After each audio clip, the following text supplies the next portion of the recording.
হাসপাতালে নেওয়া হলো, আপনি দেখছেন হুইল চেয়ারে করে মুক্তা ঝরানো হাসি। এদেরকে আপনি হত্যা করেছেন, দেশের কোটি কোটি মানুষ কেঁদেছে। ডাক্তার শফিকুর রহমান বলেছেন, আগামী দিন যে সরকার গঠন হবে সেই সরকার ইসলামী সরকার হবে ইনশাআল্লাহ।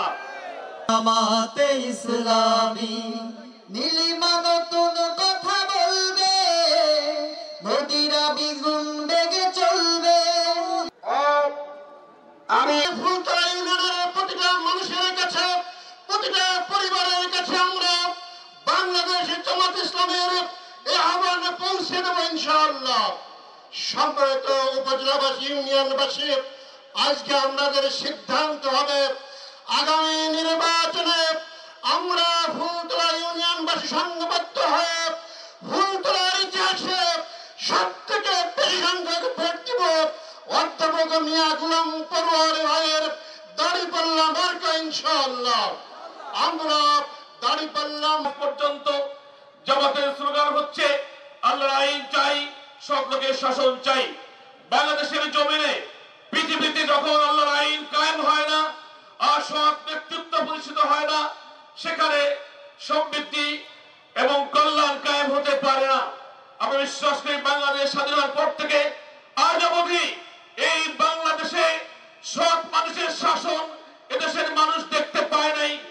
বাংলাদেশের মানুষ একটি শাসন ব্যবস্থা, ইসলামী শাসনতন্ত্রের ভিত্তিতে একটি ইসলামী সমাজ ব্যবস্থা দেখতে পায় নাই বলে আজকে বাংলাদেশ অনেক পিছিয়ে আছে।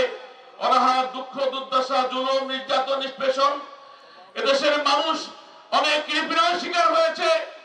এই দেশের মানুষ মজলুম জনতা জুলুমের শিকার হয়েছে।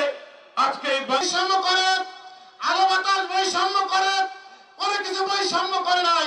সুতরাং আল্লাহর আইনে বৈষম্য করবে না। আল্লাহর আইনের মাধ্যমে মানুষের মুক্তি সম্ভব হবে। তাই বাংলাদেশ জামাত ইসলামী মনে করে আল্লাহর জমিনে আল্লাহর দ্বীন প্রতিষ্ঠিত করার আন্দোলনে আমাদের সকলকে সমবেত হয়ে এই দিন প্রতিষ্ঠার কাজ করতে হবে। ফুলতলাবাসী রাজি আছেন? আসুন ফুলতলাবাসী, কোরআনের আইন কায়েমের লক্ষ্যে, আল্লাহর বিধান কায়েমের লক্ষ্যে সকলে ঐক্যবদ্ধ হয়ে জামাত ইসলামীতে শামিল হয়ে এই আন্দোলনকে বিজয়ের দ্বার প্রান্তে নিয়ে যায়। এ কথাগুলো বলে শেষ করছে। নিপীড়ন করেছে, ওখানে ফেলে কোনো মানুষ সেখানে কখনোই নির্যাতন হয়ে টিকা থাকতে পারে না। নির্যাতনের পৃথিবীর সকল ইতিহাসকে ওই ফ্যাসিস্ট শেখ হাসিনা সম্পূর্ণকে বিলীন করে দিয়েছে। যেখানে মানুষ বসবাস করতে পারে না, আয়নাঘরে ছোট্ট একটা ঘরে কারেন্টের শক দেওয়ার অবস্থা, একটা মানুষ সেখানে বসবাস করতে পারে না, সেখানে আলো নাই, বাতাস নাই, ঘোরাফেরার কোনো অবস্থা নাই। এমনটি অবস্থায় কোনো দিন কোনো ইতিহাসের কোনো পাতায় দেখা যায় না। শয়তানের কবি, এই শয়তানগুলো ধরে ধরে ধরে খেঁচার মধ্যে আটকান, ভোট কাটা লোকগুলো একটু সাইজ করে দিয়ে তাই ভোট দেন। আয়না ঘরে আর যেতে পারবে না। দুনিয়ার ইতিহাসে একটা আয়না ঘর জামাত ইসলামের নেতা শহীদ বীর কাসেম আলীর ছেলে ব্যারিস্টার আরমান, অধ্যাপক গোলাম আজমের ছেলে ব্রিগেডিয়ার জেনারেল আমান আজমি 8টা বছর কি নিষ্ঠুর নির্যাতন করেছে আপনারা পত্রিকায় টেলিভিশনে দেখেছেন। প্রধান উপদেষ্টা গিয়েছে, অনেকে চোখের পানি ফেলেছে। টকশোতে যখন আয়না ঘরের বর্ণনা দিচ্ছে লোকেরা কাঁদছে। কি করে চোখটা বেঁধে 8টা বছর একটা লোক কবরের মধ্যে জায়গায় থাকতে পারে। ইস, এখন শুনি সেই দোস্তরাও নাকি আমাকে আবার একটু ভোট করতে দিবা না। আমরা দেবো, আপনি আসেন, এসে দাঁড়িপাল্লায় ভোট দেন, ঠিক আছে? তবে দাগী অপরাধী যারা হত্যা, খুন, গুম, চাঁদাবাজির সাথে জড়িত ছিলেন তাদের জন্য জামাত ইসলামীর দরজা বন্ধ। সগীরা গুনাহ টোনা যারা করেছেন আল্লাহর রাস্তে মাফ থাকেন, আমরা দেখে শুনে রাখবো। যেখানেই আমরা আয়না ঘর, হত্যা, সন্ত্রাস, ক্রসফায়ারের জীবন, কত মানুষ আপনি খুন করলেন। মাওলানা মতিউর রহমান নিজামী, আলী আসলাম মুজাহিদ, কামরুজ্জামান, মীর কাসেম আলী, আব্দুল কাদের মোল্লা কি অপরাধ করেছিল? একটা অভিযোগ তাদের বিরুদ্ধে নাই। সাজানো বানানো মামলা, এজাহার, ট্রাইব্যুনাল, বিচারক বানিয়ে আপনি কারাগারে সব বৃদ্ধ বয়সের লোকদেরকে ফাঁসিতে ঝুলিয়ে হত্যা করেছেন শুধু রাজনৈতিক উদ্দেশ্যে।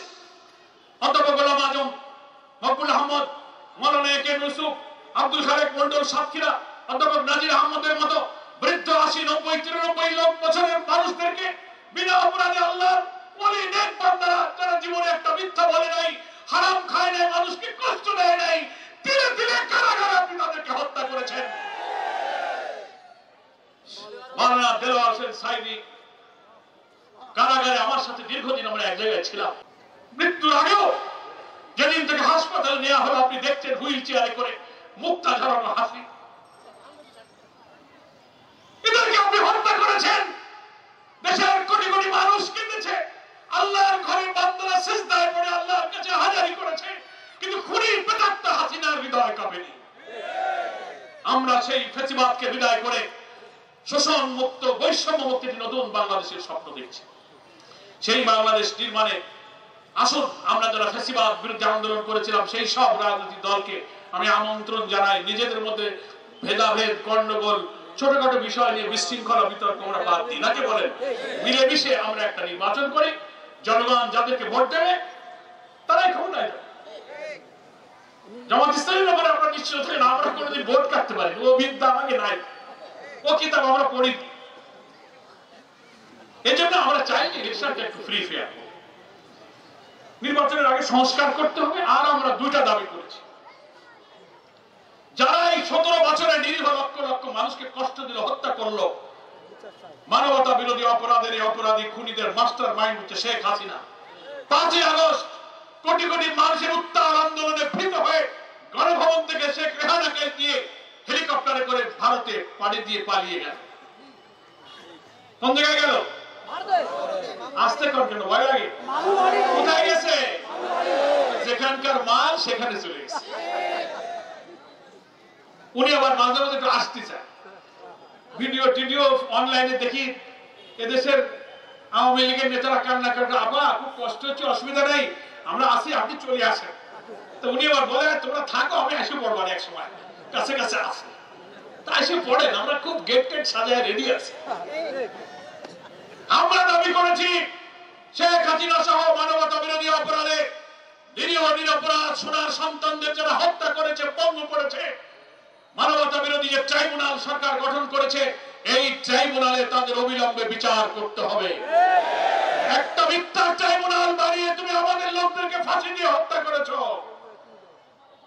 এই ট্রাইব্যুনালে এখন তোমাদের বিচারের আয়োজন চলছে। 2 শতাধিক মামলা হয়েছে হাসিনার নামে, ইন্টারপোলে রেড অ্যালার্ট জারি হয়েছে, ওয়ারেন্ট হয়েছে। আমরা দাবি করেছি প্রসিকিউশন ট্রাইব্যুনাল সরকার তাদেরকে দেশে ফিরিয়ে এনে বিচারের কাঠগড়ায় দাঁড় করান। 18 কোটি মানুষ দেখুক হত্যাকারীর পরিণাম কি হইতে পারে, মিথ্যা বিচারের পরিমাণ কি হইতে পারে, দুনিয়া জগৎবাসী দেখে যান। এই বিচারটা করতে হবে ভোটের আগে। কি আপনারা বিচার চান?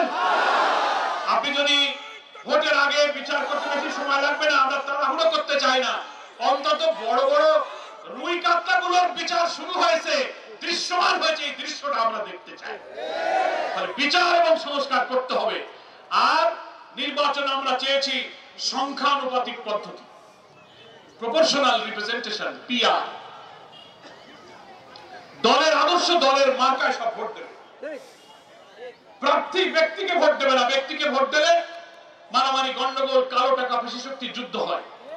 ব্যক্তির ইন্টারেস্ট থাকবে না। দলের পক্ষে কে কত লোক, সেই ভোটের রেশিও অনুযায়ী টোটাল সব দলের মধ্যে যে দল যত পার্সেন্ট ভোট পাবে, 300 আসনের পার্লামেন্টে তারা হিসাব করে কতটা আসনে সেই দল সেখানে এমপি মনোনীত করবে। কথাটা বলি আসছে। জামাত ইসলামী প্রস্তাব দিয়েছে, দেশের অনেক দল, ইসলামী দল এটা চেয়েছে। প্রপোর্শনাল রিপ্রেজেন্টেশন আমরা চাই। আর জামাত ইসলামীর নিবন্ধনকে অন্যায়ভাবে খুনি হাসিনা নিষিদ্ধ করেছে, নিবন্ধন বাতিল করেছিল। আমার প্রতীক দাঁড়িপাল্লার দল কোন এক মাইজ ভান্ডারীকে উস্কে দিয়ে ঘাটালি কমিটি, নির্মূল কমিটিতে মামলা করে অন্যায়ভাবে একটি বৈধ রাজনৈতিক দলকে সে নিষিদ্ধ করেছিল। অবিলম্বে আমাদের সেই নিবন্ধন প্রতীক দাঁড়িপাল্লা সহ ফেরত দিতে হবে। আমরা বেশি দেরি করতে রাজি না। আমরা ধৈর্য ধরেছি বলে আমাদেরকে দুর্বল ভাববে না, আমরাও কিন্তু মরতে জানি। আমরা মরতে জানি না, বহু মরে গেছি। এখন অন্তর্বর্তীকালীন সরকারকে আমরা আস্থায় রাখি, বিশ্বাস রাখি, আমাদের যেন আর মরা না লাগে। কারণ এই নিবন্ধন তো আপনি বাতিল করেননি, করেছিল হাসিনার গোষ্ঠী। আর জামাত ইসলামী ভারপ্রাপ্ত সেক্রেটারি জেনারেল এটি মাজহারুল ইসলাম 14টা বছর কারাগারে তিলে তিলে আছে। আমি আগারবার পাশেও ছিলাম 1 বছর জেলখানায়, প্রায় 80 বছর বয়স, রোগে শোকে তিলে তিলে এরকম হয়ে গেছে। ফাঁসির ছেলে, তাকে রাখা হয়েছে, নিষ্ঠুর নির্যাতন, গ্রেফতার করে তাকে রিমান্ডে নিয়ে শারীরিক নির্যাতন করা হয়েছে। জেলে থাকতে তার স্ত্রী ইন্তেকাল করেছে। সব মিথ্যা মামলা, এটাও হাসিনা দিয়েছিল। তাহলে হাসিনার আমল তো শেষ, তাহলে তার আমলে যত মিথ্যা মামলা, নিবন্ধন হারালেন আওয়ামী লীগের মিথ্যা মামলা, আজারবাইকে ধরলেন মিথ্যা মামলা। তাহলে সেই সরকার যদি চলে যায়, সরকার যদি অবৈধ হয়, তাহলে মামলাও তো অবৈধ হবে। কি বলেন? এই মামলা বাতিল করো, আজারবাইকে মুক্তি দাও, নিঃশর্তভাবে মুক্তি দিতে হবে। আমরা ঘোষণা করেছি মুক্তি দিতে হবে অবিলম্বে। আদালতের মারপ্যাচ জটিলতা আমরা বুঝি না। 5ই আগস্টের বিপ্লবের পরে তো অনেক নেতা নেত্রীকে মুক্তি দেওয়া হয়েছে। আমরা সে মুক্তি দাবি করেছি, মুক্তি চাই। গণতন্ত্রের জন্য লড়াই করে তাদেরকে অন্যায়ভাবে আটকানো হয়েছিল, বেগম খালেদা জিয়াকে আটকানো হয়েছিল, আমাদের আমির জামাত সহ আমরা তার মুক্তি দাবি করেছি। 5ই আগস্টের একদিন পর খালেদা জিয়াকে মুক্তি দেওয়া হয়েছে, আমরা ধন্যবাদ জানাই সরকারকে। কিন্তু 6.5 মাস পর আমার নেতা আজহারকে কেন মুক্তি দেওয়া হলো না? কি আমরা প্রশ্ন করতে পারি না? আমরা বলেছি মুক্তি দিতে হবে। আগামী 25শে ফেব্রুয়ারি প্রধান উপদেষ্টার কার্যালয়ের সামনে দুপুর 2টা থেকে 4টা পর্যন্ত জামাত ইসলামের পক্ষ থেকে আজহার ভাইয়ের মুক্তির দাবিতে আমরা গণ অবস্থান কর্মসূচি ঘোষণা করেছি।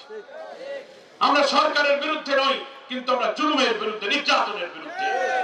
আমরা মজলুম, আমাদের উপরে জুলুম করা হয়েছে, সেই মজলুমের কান্নার জন্য আমরা প্রধান উপদেষ্টার কার্যালয়ের সামনে 25 তারিখ 2টা থেকে 4টা পর্যন্ত অবস্থান করব। লক্ষ লক্ষ মানুষ যাবে। আমিরের জামাত ডাক্তার শফিকুর রহমান জাতির উদ্দেশ্যে সেখানে বক্তব্য রাখবেন। সেই অবস্থান কর্মসূচিতে সারা দেশ থেকে লোকদেরকে আমরা আহ্বান জানিয়েছি।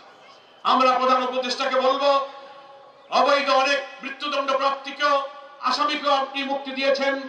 তারা আদালতের সিস্টেম মেনে সরকারের সহযোগিতায় তারা মুক্তি পেয়েছে। ফলে আমি মনে করি অবৈধভাবে আটক এই সব মামলা থেকে আজহারভাইকে আমাদেরকে মুক্তি দিতে হবে। ফুলতলা ইউনিয়নের এই কর্মী সম্মেলনে যারা এসেছেন, এখানে আমার হিন্দু ভাইয়েরা অনেক আছেন, মা বোনেরা আছেন। আমাদের মনে রাখতে হবে আগামী নির্বাচনে হিন্দু, মুসলিম, বৌদ্ধ, খ্রিস্টান মিলে আমরা একসাথে নতুন বাংলাদেশের জন্য কাজ করব। ইসলাম হচ্ছে সব ধর্মের মানুষের জন্য কল্যাণ।